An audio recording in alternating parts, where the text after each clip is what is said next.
Eid is one of the most beautiful times of the year for Muslims, especially Eid al-Fitr. So when Eid arrives, it becomes a time of celebration. But the reality is, not everyone celebrates Eid on the same day, especially Muslims living in Western countries.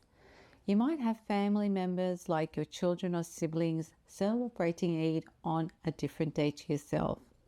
I want to explain why this happens and, more importantly, how we can navigate it. For Muslims living in Muslim majority countries, it might come as a surprise that there's even a difference in Eid dates for the very same Eid in the same year.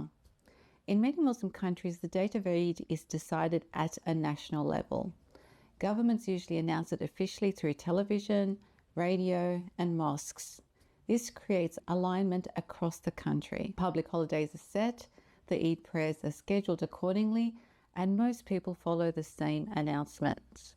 Yes, there may be a small minority who follow a different opinion, but this often goes unnoticed and doesn't really impact the national rhythm of celebration within that country. But in countries like Australia, the UK, the US, or Canada, where Muslims are a minority and come from diverse ethnic and cultural backgrounds, the situation is very different. The diversity of opinions, traditions, and fixed schools followed creates a more complex reality. Some follow announcements from their country of origin, others follow local mosques, and some follow national peak bodies. And that's where difference in Eid dates can emerge. To understand why this happened, it helps to remember that Islam follows the lunar calendar. This means the month begins and ends based on the cycles of the moon, not the sun. So while Christmas always falls on 25th of December, Islamic months shift by around 10 to 12 days earlier each year. That's why sometimes Ramadan is in summer and other times in winter. And if you live long enough, that is about 34 years, you'll actually experience Ramadan during the same time you are experiencing Ramadan right now. The same goes for Eid. Its date naturally shifts every single year. But even within the same year, Muslims in the same city or even the same household might celebrate Eid on different days. And this is where the moon comes into the discussion. To determine when Eid begins, Muslims rely on the sighting of the new crescent moon. And this is based on the well-known hadith, whenever you sight the new moon, that is the month of Ramadan, observe fast. And when you sight it, that is the new moon of Shawwal, break it.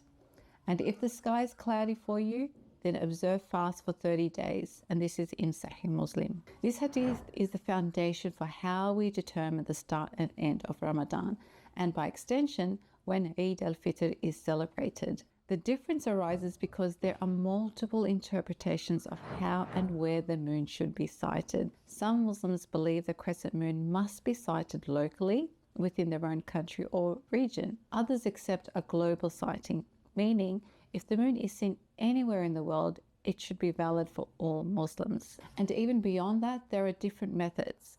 Some believe in physically sighting the moon with the naked eye, while others accept astronomical calculations to determine its birth. Let us know in the comment which method you actually follow. I would be curious to know. So what do these different moon sighting approaches actually look like in practice? The first difference of opinion stems from whether the moon should be sighted locally or globally.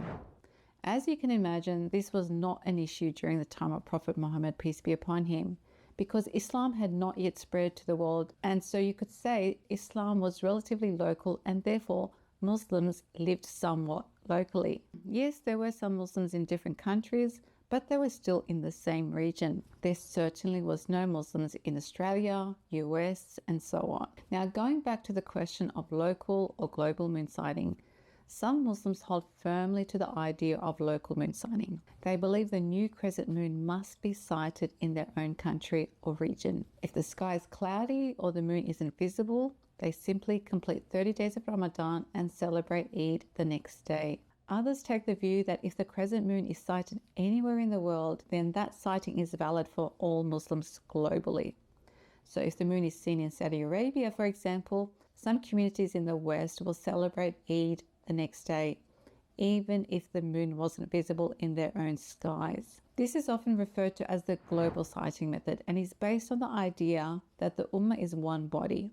regardless of national borders. The second difference of opinion comes from the birth of the new moon, how it is calculated, whether it's done astronomically calculated or whether the new moon has to be seen by the naked eye. With the astronomical calculations, let's call them the calculators, instead of waiting for someone to physically see the moon, some countries rely on scientific data to predict when the moon will be born and visible. The motion of the moon is known with great accuracy, and so the exact moment of a new moon can be calculated with great accuracy from tens of thousands of years into the future.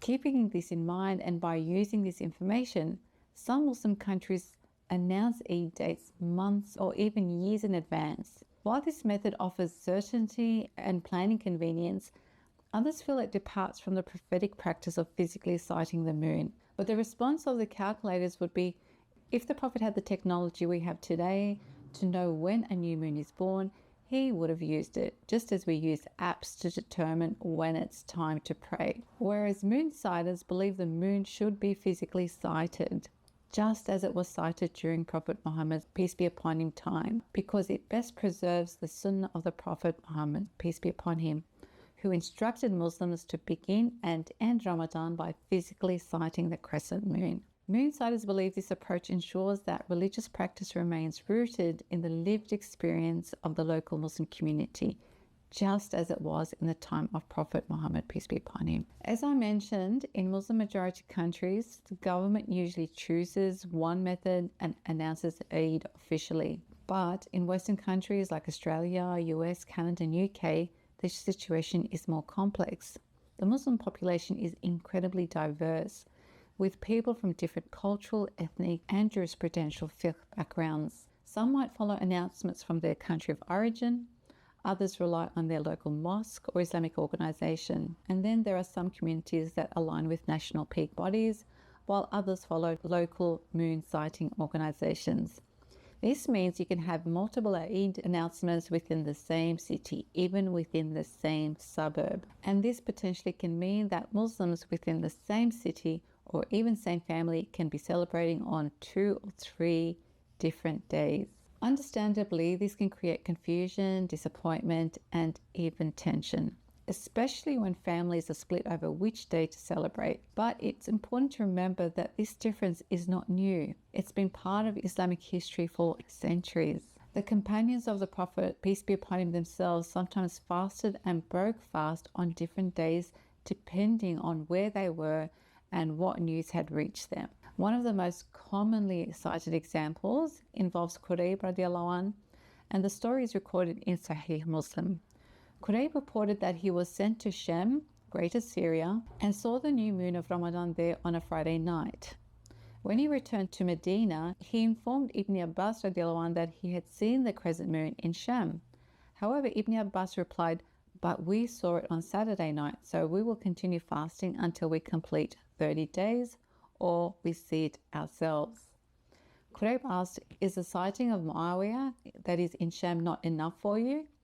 Ibn Abbas responded, "No, this is what the Messenger of Allah, peace be upon him, commanded us to do." This incident shows that Ibn Abbas did not follow the moon sighting of another region, even though it was reported to him by a trustworthy person. He insisted on a local sighting for his own community in Medina, and therefore there were 2 different days for Eid. But Sahaba would not have felt the difference like we do today, because the internet and social media did not exist then, and so they only knew of what was happening in their local area, whereas we know who is celebrating when, even if they are on the other side of the world. So how do we as Muslims today navigate these differences, especially in multicultural societies like Australia and the United States? Firstly, let's approach this matter with humility and compassion. No one is trying to divide the Ummah on purpose. People are following what they sincerely believe is right based on their understanding of Islam. And remember, diversity is a blessing if we navigate it wisely. Scholars and organizations may differ in opinion, but that doesn't make one group more righteous or another misguided. It's a matter of interpretation, not of belief. Secondly, families and communities can still come together even if the day of Eid isn't the same. For example, if one side of the family is celebrating on Sunday and the other on Monday, you can choose to attend both, or choose Monday for the celebration since it will be Eid for everyone on that day. Thirdly, respect others' choices. If someone celebrates on a different day than you, there's no need to debate or correct them. Just say Eid Mubarak and move on. It's okay to disagree as long as we do it with respect and love. Once you accept that there will be difference of opinions and you respect those differences, you will be able to make it work in your community and even in your family. Usually it's the tension and frustration over the different views about when Eid should be which causes problems in families in the community. Feeling frustrated or even arguing about who is right is not going to change the situation. Make it work. And finally, remember what Eid is all about: gratitude, celebration, and connection, family time. Whether you celebrate it on Sunday, Monday, or Tuesday, due to calculation or moon sighting, due to local or global sighting, under clear skies or cloudy ones, don't hijack the festive atmosphere because of difference of opinions. And with that, Eid Mubarak for whenever you celebrate.